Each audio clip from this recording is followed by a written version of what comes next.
ನಮಸ್ಕಾರ ಸ್ನೇಹಿತರೆ, ತಮ್ನೆಲ್ನಲ್ಲಿ ನಾನು ಮೆನ್ಷನ್ ಮಾಡಿರುವಂತಹ ವಿಷಯವನ್ನು ನೋಡಿ ನೀವು ನಕ್ಕಿರಬಹುದು ಅಥವಾ ಸ್ವಲ್ಪ ಆಶ್ಚರ್ಯ ಕೂಡ ಆಗಿರಬಹುದು. ಆದ್ರೆ ಸದ್ಯಕ್ಕೆ ಇದೆಯಲ್ಲ, ಈ ರೀತಿಯಾಗಿ ಮಾಡಿದ್ರೆ ಕರ್ನಾಟಕದಲ್ಲಿ ಈಗ ನಡೀತಾ ಇರುವಂತಹ ಸಮಸ್ಯೆಗಳೇನಿದೆ ಅದಕ್ಕೊಂದು ಪರಿಹಾರ ಸಿಗಬಹುದು ಅನಿಸ್ತಾ ಇದೆ. ಹಾಗಾಗಿ ನಾನು ಇಲ್ಲಿ ಸ್ವಲ್ಪ ಸೀರಿಯಸ್ ಆಗಿ ಈ ವಿಷಯವನ್ನ ಈ ತಮ್ನೇಲ್ನಲ್ಲಿ ಮೆನ್ಷನ್ ಮಾಡಿದ್ದೇನೆ. ಹಾಗೆ ನಾನು ಈ ರೀತಿ ಹೇಳಲಿಕ್ಕೂ ಕೂಡ ಒಂದು ಪ್ರಮುಖ ಕಾರಣ ಇದೆ. ಆ ಕಾರಣ ಏನು, ಮತ್ತೆ ಈ ರೀತಿ ಆದ್ರೆ ಮುಂದೆ ಏನಾಗಬಹುದು, ಇದೆಲ್ಲದಕ್ಕೂ ಸಂಬಂಧಪಟ್ಟಂತೆ ಒಂದಿಷ್ಟು ವಿಷಯಗಳನ್ನ ನಾನು ನಿಮ್ಮ ಜೊತೆ ಶೇರ್ ಮಾಡ್ಕೋತಾ ಇದ್ದೇನೆ. ಸ್ನೇಹಿತರೆ, ನಿಮ್ಮೆಲ್ಲರನ್ನು ಕಾಫಿ ಡಿಜಿಟಲ್ ಚಾನಲ್ಗೆ ಸ್ವಾಗತಿಸ್ತಾ ಇದ್ದೇನೆ. ಸ್ನೇಹಿತರೆ, ಪಂಚರಾಜ್ಯಗಳ ಚುನಾವಣೆ ಮುಗಿದಿದೆ. ನಾಡಿದ್ದು 4ನೇ ತಾರೀಕು ರಿಸಲ್ಟ್ ಬರ್ತಾ ಇದೆ. ಇದ್ರ ನಡುವೆ ಕರ್ನಾಟಕದಲ್ಲಿ ರಾಜಕೀಯ ಬೆಳವಣಿಗೆಗಳು ಗರಿಗೆ ತರ್ತಾ ಇದೆ. ನಿಮ್ಗೆ ಗೊತ್ತಿದೆ ಏನೆಲ್ಲ ನಡೀತಾ ಇದೆ ಅಂತೇಳಿ. ಈಗಾಗಲೇ DK ಶಿವಕುಮಾರ್ ಅವರು ಒಮ್ಮೆ ಈ ಚುನಾವಣೆ ಮುಗ್ದ ಮೇಲೆ ನನ್ನನ್ನು ಮುಖ್ಯಮಂತ್ರಿ ಮಾಡಲೇಬೇಕು ಅಂತ ತಗೊಂಡು ಪಟ್ಟು ಹಿಡ್ಕೊಂಡು ಕೂತ್ಕೊಂಡಿದ್ದಾರೆ. ಇತ್ತೀಚೆಗೆ ಅವ್ರು ಕೊಡ್ತಾ ಇರುವಂತಹ ಕೆಲವೊಂದು ಹೇಳಿಕೆಗಳು ಇದೆಲ್ಲವನ್ನು ಗಮನಿಸಿದಾಗ ನಿಮ್ಗೆ ಅರ್ಥ ಆಗ್ತದೆ ಏನ್ ನಡೀತಾ ಇದೆ ಅಂತೇಳಿ. ಆದ್ರೆ ಯಾವುದೇ ಕಾರಣಕ್ಕೆ DK ಶಿವಕುಮಾರ್ ಅವ್ರನ್ನ ಮುಖ್ಯಮಂತ್ರಿ ಮಾಡ್ಲಿಕ್ಕೆ ನಾನು ಬಿಡೋದಿಲ್ಲ ಅಂತೇಳಿ ಸಿದ್ದರಾಮಯ್ಯನವರು ಕೂಡ ತೊಡೆ ತಟ್ಟಿ ನಿಂತಿದ್ದಾರೆ. ಹಾಗೇನೆ ಅವರ ಪಟಾಲಮೇನಿದೆ, ಅವರು ಕೂಡ ಈಗಾಗಲೇ ಕೊಡ್ತಾ ಇರುವಂತಹ ಕೆಲವೊಂದು ಹೇಳಿಕೆಗಳು ಇದೆಲ್ಲದನ್ನು ಗಮನಿಸಿದಾಗ ಸಿದ್ದರಾಮಯ್ಯನವರ ಮನಸ್ಸಿನಲ್ಲಿ ಏನಿದೆ ಅನ್ನೋದು ಗೊತ್ತಾಗ್ತಾ ಇದೆ. ಇದರ ನಡುವೆ ಸಿದ್ದರಾಮಯ್ಯನವರಿಗೆ ಅತ್ಯಂತ ಆತ್ಮೀಯರಾಗಿರುವಂತಹ KN ರಾಜಣ್ಣ ಅವರು ಇತ್ತೀಚೆಗೆ ಒಂದು ಹೇಳಿಕೆಯನ್ನು ಕೊಟ್ಟಿದ್ದಾರೆ. ಸಿದ್ದರಾಮಯ್ಯನವರು ಮಾನಸಿಕವಾಗಿ ಮುಖ್ಯಮಂತ್ರಿ ಹುದ್ದೆಯಿಂದ ಕೆಳಗಿಳಿಲಿಕ್ಕೆ ತಯಾರಿಯನ್ನು ನಡೆಸ್ತಾ ಇದ್ದಾರೆ ಅಂತೇಳಿ ಹೇಳಿದ್ರು. ಅಂದ್ರೆ ಸಿದ್ದರಾಮಯ್ಯನವರಿಗೆ ಎಲ್ಲಿ ಒಂದು ಸೂಚನೆ ಬಂದಿದೆ, ಈ ಚುನಾವಣಾ ಫಲಿತಾಂಶ ಬಂದ ನಂತರ ನಿಮ್ಮನ್ನ ನಾವು ಕೆಳಗಡೆ ಇಳಿಸ್ತೇವೆ, ಬೇರೆ ಯಾರನ್ನಾರು ಮುಖ್ಯಮಂತ್ರಿ ಮಾಡ್ತೇವೆ, ಸಾಕು ನಿಮ್ಗೆ ಇನ್ನು ಅಂತ ಹೇಳ್ಕೊಂಡು. ಹಾಗಾಗಿ ಹೈಕಮಾಂಡ್ ಮಾತನ್ನ ಮೀರ್ಲಿಕ್ಕೆ ಆಗ್ದೇನೆ ಸಿದ್ದರಾಮಯ್ಯನವರು ಕೆಳಗಡೆ ಇಳಿಲಿಕ್ಕೆ ತಯಾರಿಯನ್ನು ನಡೆಸ್ತಾ ಇರಬಹುದು. ಆದ್ರೆ ಇದೇ ಸಂದರ್ಭದಲ್ಲಿ ಕುರ್ಚಿಯನ್ನ ಯಾರು ಏರ್ತಾರೆ, ಈ ರೀತಿಯಾದ ಪ್ರಶ್ನೆ ಸಹಜವಾಗಿ ಮೂಡ್ತದೆ. ಇಲ್ಲಿ ಬಹಳ ದಿನಗಳಿಂದಿರುವಂತಹ ಮಾತೇನು, DK ಶಿವಕುಮಾರ್ ಅವರು ಮುಂದಿನ ಮುಖ್ಯಮಂತ್ರಿ ಆಗ್ತಾರೆ ಅಂತೇಳಿ.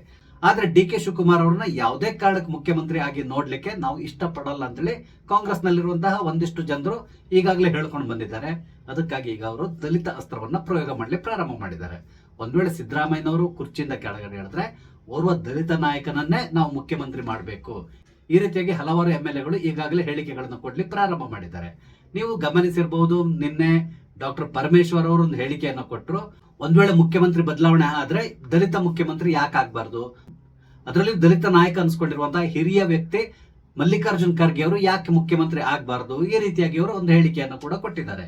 ಇದಕ್ಕೆ ಸಂಬಂಧಪಟ್ಟಂತೆ ನಿನ್ನೆ ಮಲ್ಲಿಕಾರ್ಜುನ್ ಖರ್ಗೆ ಅವ್ರನ್ನ ಪತ್ರಕರ್ತರು ಪ್ರಶ್ನೆ ಮಾಡಿದ ಸಂದರ್ಭದಲ್ಲಿ ನೇರವಾಗಿ ಮಲ್ಲಿಕಾರ್ಜುನ್ ಖರ್ಗೆ ಅವರು ತನ್ನ ಮನದಿಂಗಿತವನ್ನು ಕೂಡ ಹೇಳ್ಕೊಂಡಿದ್ದಾರೆ. ಅವ್ರು ಏನ್ ಹೇಳಿದ್ರು ಅಂತ ಹೇಳಿದ್ರೆ, ನೀವು ಕೂಡ ಹೇಳ್ತಾ ಇದ್ದೀರಾ ನಾನೇ ಮುಖ್ಯಮಂತ್ರಿ ಆಗ್ಬೇಕು ಅಂತೇಳಿ, ಹಾಗೇನೆ ಮೇಲಿನವರು ಕೂಡ ಅದೇ ರೀತಿಯಾಗಿ ಮಾತಾಡ್ಲಿಕ್ಕೆ ಶುರು ಮಾಡಿದ್ದಾರೆ. ಆದ್ರೆ ಯಾವುದಕ್ಕೂ ರಾಹುಲ್ ಗಾಂಧಿ, ಸೋನಿಯಾ ಗಾಂಧಿ ಇವರೆಲ್ಲರೂ ಕೂತ್ಕೊಂಡು ಒಂದು ನಿರ್ಧಾರವನ್ನು ತಗೊಳ್ಬೇಕಾಗ್ತದೆ. ಸದ್ಯಕ್ಕೆ ಮುಖ್ಯಮಂತ್ರಿ ಬದಲಾವಣೆಯ ಯಾವುದೇ ಆಲೋಚನೆ ಇಲ್ಲ, ಈ ರೀತಿಯಾಗಿ ಹೇಳಿಕೆಯನ್ನು ಕೊಟ್ಟರು. ಇಲ್ಲಿ ಮುಖ್ಯಮಂತ್ರಿಯ ಬದಲಾವಣೆಯ ಆಲೋಚನೆ ಏನು ಇಲ್ಲ ಅಂತ ಹೇಳ್ಕೊಂಡು ಅವ್ರು ಹೇಳಿರೋದು ಕೇವಲ ಅಲ್ಲಿರುವಂತ ಪತ್ರಕರ್ತರಿಗೆ ಇದ್ರ ಬಗ್ಗೆ ಜಾಸ್ತಿ ಪ್ರಶ್ನೆ ಕೇಳಬೇಡಿ ಅಂತ ಕೊಂಡು ಒಂದು ಸೂಚನೆ ಕೊಡೋ ರೀತಿಯಲ್ಲಿತ್ತು. ಆದ್ರೆ ಮಲ್ಲಿಕಾರ್ಜುನ್ ಖರ್ಗೆ ಅವರ ಮನದಲ್ಲಂತೂ ಖಂಡಿತವಾಗಿ ಇದೆ, ನಾನು ಯಾಕೆ ಮುಖ್ಯಮಂತ್ರಿ ಆಗ್ಬಾರದು ಅಂತೇಳಿ. ಈಗ ಅವರ ಆಸೆಗೆ ಇಂಬು ಕೊಡುವ ರೀತಿಯಲ್ಲಿ ಇಲ್ಲಿ ಒಂದು ಸ್ಟೇಜ್ ಸೆಟ್ ಆಗಿದೆ ಅಂತ ಕೊಂಡೆ ಹೇಳ್ಬೋದು.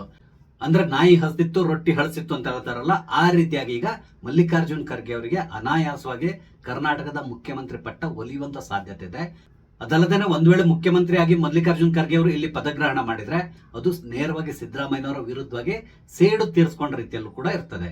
ನಿಮ್ಗೆ ಗೊತ್ತಿದೆ 2013ರಲ್ಲಿ ಏನಾಯ್ತು ಅಂತೇಳಿ, ಮಲ್ಲಿಕಾರ್ಜುನ್ ಖರ್ಗೆ ಅವರೇ ಕರ್ನಾಟಕದ ಮುಖ್ಯಮಂತ್ರಿ ಆಗ್ಬೇಕಿತ್ತು. ಆದ್ರೆ ಸಿದ್ದರಾಮಯ್ಯನವರು ಹೈಕಮಾಂಡಿನ ಮನವೊಲಿಸಿ ತಾನು ಮುಖ್ಯಮಂತ್ರಿ ಆದ್ರು. ಹಾಗೇನೆ ಮಲ್ಲಿಕಾರ್ಜುನ್ ಖರ್ಗೆ ಅವ್ರನ್ನ ಕೇಂದ್ರಕ್ಕೆ ಕಳಿಸ್ಕೊಟ್ರು. ಆ ಮೂಲಕ ಮಲ್ಲಿಕಾರ್ಜುನ್ ಖರ್ಗೆ ಅವ್ರನ್ನ ರಾಜ್ಯ ರಾಜಕೀಯದಿಂದ ದೂರ ಕಳಿಸ್ಕೊಟ್ರು. ಆ ನಂತರ ಅವರಿಗೆ ಯಾವುದೇ ಕಾರಣಕ್ಕೆ ರಾಜ್ಯಕ್ಕೆ ವಾಪಸ್ ಬರ್ಲಿಕ್ಕೆ ಸಿದ್ದರಾಮಯ್ಯನವರು ಬಿಟ್ಟಿಲ್ಲ. ಆದ್ರೆ ಈಗ ಅವರಿಗೊಂದು ಅವಕಾಶ ಸಿಗ್ತಾ ಇರೋ ರೀತಿಯಲ್ಲಿ ಕಾಣಿಸ್ತಾ ಇದೆ. ಇಲ್ಲಿ ಇನ್ನೊಂದು ವಿಶೇಷ ಏನು ಅಂತ ಹೇಳಿದ್ರೆ, DK ಶಿವಕುಮಾರ್ ಅವರಿಗೆ ಏನೋ ಹೈಕಮಾಂಡ್ನವರು ಪ್ರಾಮಿಸ್ ಮಾಡಿದ್ರಂತೆ, ಈ ಚುನಾವಣೆ ಎಲ್ಲ ಮುಗ್ದ ಮೇಲೆ ನಿಮ್ಮನ್ನ ಮುಖ್ಯಮಂತ್ರಿ ಮಾಡ್ತೇವೆ ಅಂತಕೊಂಡು, ಅಥವಾ ಅದ್ರ ಬಗ್ಗೆ ನಾವು ಯೋಚನೆ ಮಾಡ್ತೇವೆ ಅಂತಕೊಂಡು ಏನೋ ಒಂದು ಪ್ರಾಮಿಸ್ ಕೊಟ್ಟಿದ್ದಾರಂತೆ. ಮೊನ್ನೆ DK ಶಿವಕುಮಾರ್ ಅವರು ಕೂಡ ಓಪನ್ ಆಗಿ ಹೇಳಿದ್ರು, ಹೈಕಮಾಂಡ್ ಏನೆಲ್ಲ ನನಗೆ ಪ್ರಾಮಿಸ್ ಮಾಡಿದ್ಯೋ ಅದೆಲ್ಲದೂ ಕೂಡ ಇಂಪ್ಲಿಮೆಂಟ್ ಆಗತ್ತೆ ಅಂತೇಳಿ. ಆದ್ರೆ DK ಶಿವಕುಮಾರ್ ಅವರಿಗೆ ರಾಹುಲ್ ಗಾಂಧಿ ಅವರು ಈ ಹಿಂದೆನೇ ಒಂದು ಕೆಡ್ಡವನ್ನ ತೋಡಿ ಇಟ್ಟಿದ್ರು. ಅದೇನು ಅಂತ ಹೇಳಿದ್ರೆ ಅಸ್ಸಾಂ ಚುನಾವಣೆ. ನಿಮ್ಗೆ ಗೊತ್ತಿದೆ, DK ಶಿವಕುಮಾರ್ ಅವ್ರನ್ನ ಅಸ್ಸಾಂ ಚುನಾವಣೆಯ ವೀಕ್ಷಕರನ್ನಾಗಿ ನೇಮಿಸಿದ್ರು. ಅದ್ರ ಜೊತೆಗೆ ಪ್ರಿಯಾಂಕಾ ವಾದ್ರಾ ಅವರು ಕೂಡ ಇದ್ರು. ಆದ್ರೆ ಈಗ ಬರ್ತಾ ಇರುವಂತಹ ಸುದ್ದಿಗಳ ಪ್ರಕಾರ ಅಸ್ಸಾಂನಲ್ಲಿ ಖಂಡಿತವಾಗಿ ಕಾಂಗ್ರೆಸ್ ಸೋತು ಸುಣ್ಣ ಆಗ್ತದೆ. ಅವರು ಮುಂದೆಂದು ಕೂಡ ಅಸ್ಸಾಂನಲ್ಲಿ ತಲೆ ಎತ್ತಬಾರದು, ಆ ರೀತಿಯಾದಂತಹ ಪರಿಸ್ಥಿತಿಗೆ ಕಾಂಗ್ರೆಸ್ ತಲುಪ್ತದೆ. ಈ ರೀತಿಯಾದಂತಹ ಸುದ್ದಿಗಳು ಅಸ್ಸಾಂ ಕಡೆಯಿಂದ ಬರ್ತಾ ಇದೆ. ಒಂದ್ ವೇಳೆ ಅಸ್ಸಾಂನಲ್ಲಿ ಕಾಂಗ್ರೆಸ್ ಸೋತ್ರೆ ಆಗ ಅದನ್ನೇ ಅಸ್ತ್ರವಾಗಿ DK ಶಿವಕುಮಾರ್ ಅವರ ವಿರುದ್ಧವಾಗಿ ರಾಹುಲ್ ಗಾಂಧಿ ಅವರು ಉಪಯೋಗಿಸುವಂತ ಸಾಧ್ಯತೆ ಇದೆ. ಇಲ್ಲಿ ರಾಹುಲ್ ಗಾಂಧಿ ಅವರಿಗೆ ಯಾವುದೇ ಕಾರಣಕ್ಕೆ DK ಶಿವಕುಮಾರ್ ಕರ್ನಾಟಕದ ಮುಖ್ಯಮಂತ್ರಿ ಆಗೋದು ಇಷ್ಟ ಇಲ್ಲ.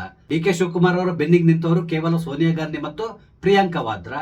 ಆದ್ರೆ ಸದ್ಯಕ್ಕೆ ಕಾಂಗ್ರೆಸ್ ಹೈಕಮಾಂಡ್ ನಲ್ಲಿ ಪರಿಸ್ಥಿತಿ ಹೇಗಿದೆ ಅಂತ ಹೇಳಿದ್ರೆ, ರಾಹುಲ್ ಗಾಂಧಿ ಅವರ ಮಾತೇನಿದೆಯೋ ಅದರ ವಿರುದ್ಧವಾಗಿ ಯಾರು ಕೂಡ ಮಾತಾಡುವಂತಿಲ್ಲ. ಹಾಗಾಗಿ ಇಲ್ಲಿ ಡಿ ಕೆ ಶಿವಕುಮಾರ್ ಮುಖ್ಯಮಂತ್ರಿ ಆಗುವಂತ ಸಾಧ್ಯತೆ ಇಲ್ಲ ಅಂತ ಹೇಳ್ಕೊಂಡೆ ಹೇಳ್ತಾ ಇದ್ದಾರೆ.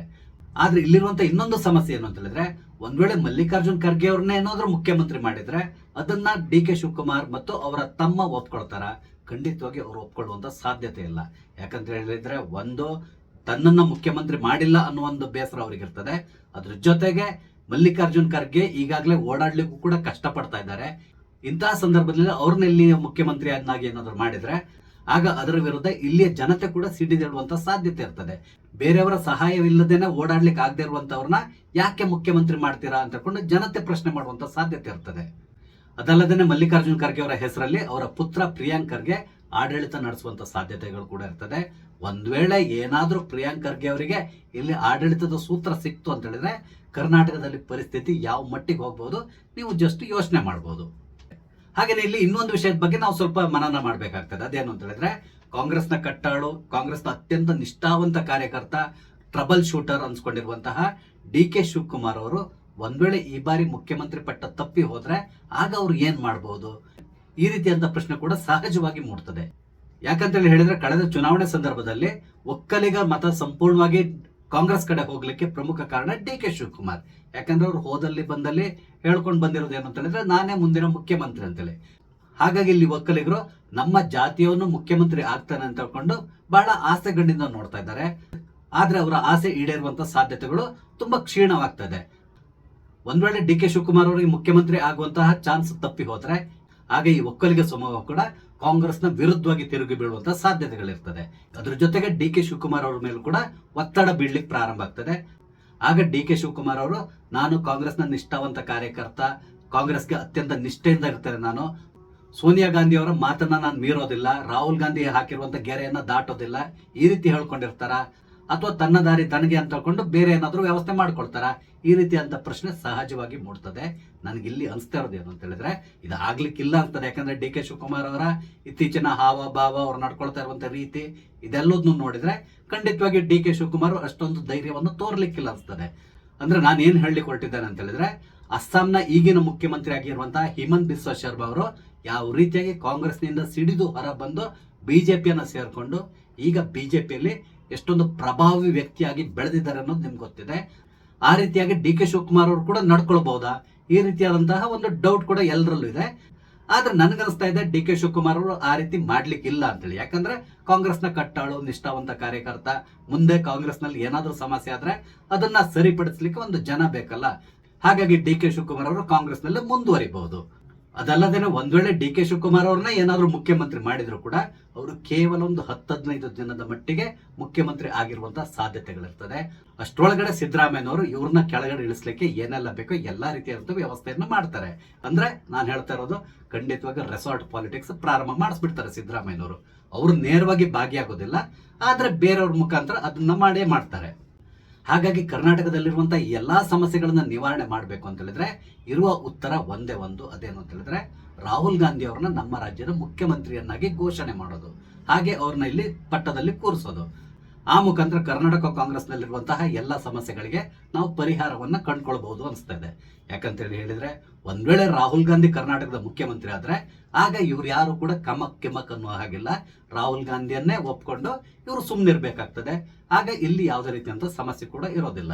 ಎಲ್ಲಕ್ಕೆಲ್ಲ ಪ್ರಮುಖವಾಗಿ ಸದ್ಯಕ್ಕೆ ಕಾಂಗ್ರೆಸ್ ಪಕ್ಷ ಆಡಳಿತದಲ್ಲಿರುವಂತಹ ಅತಿ ದೊಡ್ಡ ರಾಜ್ಯ ಅಂದ್ರೆ ಕರ್ನಾಟಕ ರಾಜ್ಯ. ಹಾಗೇನೆ ರೆವೆನ್ಯೂ ವೈಸ್ ಕೂಡ ಕರ್ನಾಟಕ ರಾಜ್ಯ ಅವರಿಗೆ ತುಂಬಾ ಇಂಪಾರ್ಟೆಂಟ್ ಅನ್ಸ್ಕೊಳ್ತದೆ.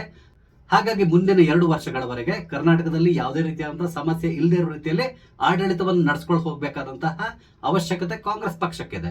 ಆದ್ರಿಂದ ರಾಹುಲ್ ಗಾಂಧಿಯನ್ನ ಇಲ್ಲಿಯ ಮುಖ್ಯಮಂತ್ರಿಯಾಗಿ ಮಾಡಿದ್ರೆ ಯಾವುದೇ ರೀತಿಯಂತ ಸಮಸ್ಯೆ ಇರ್ಲಿಕ್ಕಿಲ್ಲ ಅನ್ಸ್ತದೆ. ಅದ್ರ ಜೊತೆಗೆ ಇನ್ನೊಂದು ಅಡ್ವಾಂಟೇಜ್ ಏನು ಅಂತ ಹೇಳಿದ್ರೆ, ರಾಹುಲ್ ಗಾಂಧಿ ಅವರು ತಿಳ್ಕೊಂಡಿದ್ದಾರೆ ನಾನು ಹುಟ್ಟಿರೋದೇ ದೇಶದ ಪ್ರಧಾನಮಂತ್ರಿ ಆಗ್ಲಿಕ್ಕೆ ಅಂತೇಳಿ.